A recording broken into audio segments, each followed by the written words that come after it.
Good morning mga idol. Dito na tayo ngayon. That is the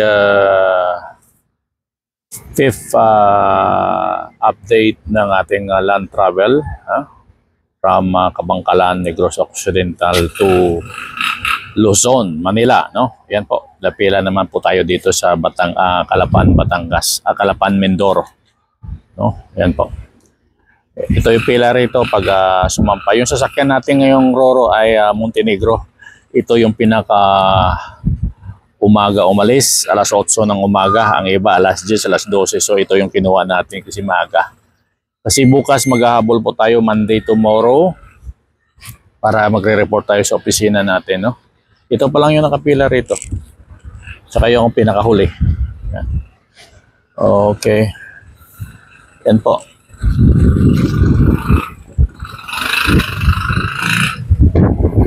Dito sa kabila, iba naman itong mga malalaki. Tracking po yan. Mga tracking. So yun ang Montenegro sa dulo. Sakyan mamaya.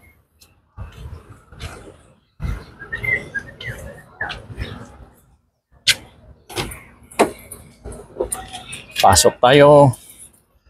Pahinga. Okay.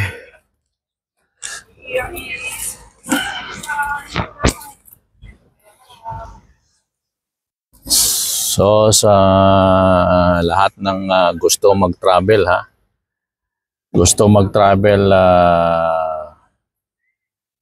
papunta ng Batangas, papunta ng Negros Occidental, land travel.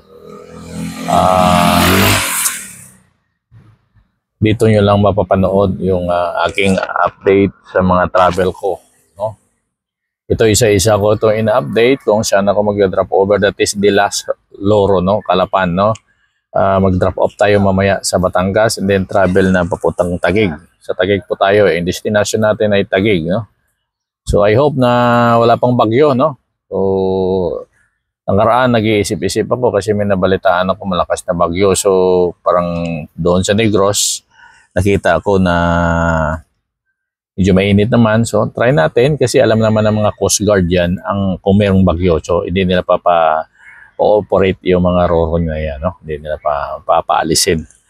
So now, until now, walang bagyo. Maganda yung panahon. I hope na sa gitna, wala pa rin. Hanggang makarating tayo ng Batangas. Narinig ko parang linggo itong bagyo ngayon. Linggo, hindi natin dito sa mga bandang Kabicolanan ng tama, Sana dito sa Metro Manila ay wala lang. Hindi masyado. So, sa lahat nag-update. Dito ngayon binayaran kong ticket ay 3,300, 3,340. Yeah. Papuntang Batangas, libre na po yung isang pasahero diyan, So, yan tong update na from Calapan, Mindoro to Batangas, 3,340.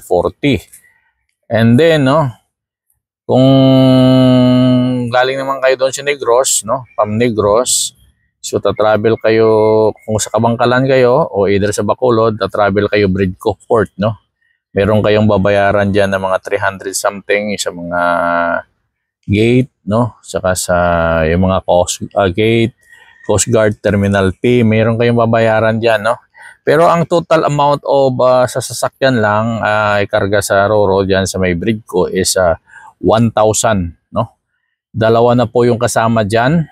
Papuntang Dumangas yan, Bridco to Dumangas. Bridco Port, Bacolod to Dumangas, Iloilo. So ang babayaran po dyan ay 1,000 at isang driver at isang pahinante. Yan na po. And then, pagdating ng Dumangas, travel naman kayo papunta ng Katiklan. So, depende po yan sa takbo. Siguro 6 to 7 hours, 6 to 5 hours na like that. So, travel kayo. And then, pagdating sa Katiklan, bayad naman kayo ulit terminal fee. Mayroon kayong babayaran. Mayroon mga cheap, mga konting babayaran lang na yung para sa terminal yan. May bayaran ko terminal fee. So, ang aking binayaran is 100 something. Sobra, sa sasakyan. And then, ang kinuha kong ticket ay Starlight. Depende po yan. Meron doon Orange, Starlight, ano pa to? Supercut, And then parang meron pa ito Montenegro. So depende po yan sa presyo ng ticket. Ang pinakamababa po dyan na Roro ay orange. Is only 4,500, kaya lang mabagal ang takbo niyan. Lumang-lumang barko, Roro po yan. So ang aking kanina kinuha ay super Starlight, papunta ng from Katiklan to Ruasport, no? So ang binayaran ko to ay 6,840, mga ganyan, no? Not including yung mga bayaran terminal fee, meron pa sa binabayaran mga custom fee, mga ganyan.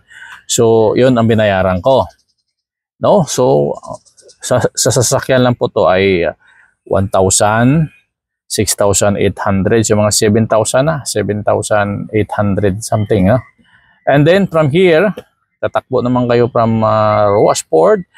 Here is 5 hours, no? It is 125 o 135 kilometers from Ruasport to Calapan Fort. Yan po tatakbuhin nyo. So yung babayaran naman dito, depende naman po yun sa ticket. Meron din yun ganun presyo rin, no? So sa Roro, sa Montenegro nito is medyo mura-mura. Sa Starlight, Supercut ay 6,000, 3,300, mga ganyan, no? Something. Angat lang kaunti. Yun po ang mga ating in-update sa inyong expenses sa land travel, no? Ganon din yan, pagbalikan from Kabangkalan to Manila, Manila to Kabangkalan. Ganon din yung presyuan yan. So, meron na kayo idea, no? Sa lahat ng gusto mag-experience ng land travel, motorcycle man o sasakyan, ay yan po, panoorin nyo tong video na to at makakakuha kayo ng idea, no? So, mabudget-budget nyo yung budget nyo sa traveling expenses, no? So, kung may mga pasahero pang iba, may additional din yun, no? Ang per pasahero from Katiklan is 1,300. Depende po yan. Mayroon din 1,000. Senior, estudyante, mayroon discount po, no? So, yan po. Sa dati sa Orange ay regular din 900, no? So, 400 yung diferensya. O, yun ang pinakamura. Basta ang pinakamura dito ng Roro ay orange Roro. And then here is I think 300 pesos, 300 to 500 pesos from here. Calapan, Mindoro to Batangas is 500 sobra, no? Sobra. And yun lang po. So, meron na kayong idea, no, sa pag-land travel by using car or motorcycle. Yan po mga idea na binibigay ko sa inyo. At sana ay huwag niyong kalimutan i-share at i-like ang video ito, or either meron man kayong comments para masagot natin yung mga katanungan nyo. So sa lahat na nanonood at sa lahat ng aking mga followers, shout out sa inyo and have a wonderful Sunday sa inyong lahat, no? At sa ating mga kaibigan, friends, brad and classmates, sa lahat-lahat, no? Kilala sa atin, kumpare at mga colleagues on board, no?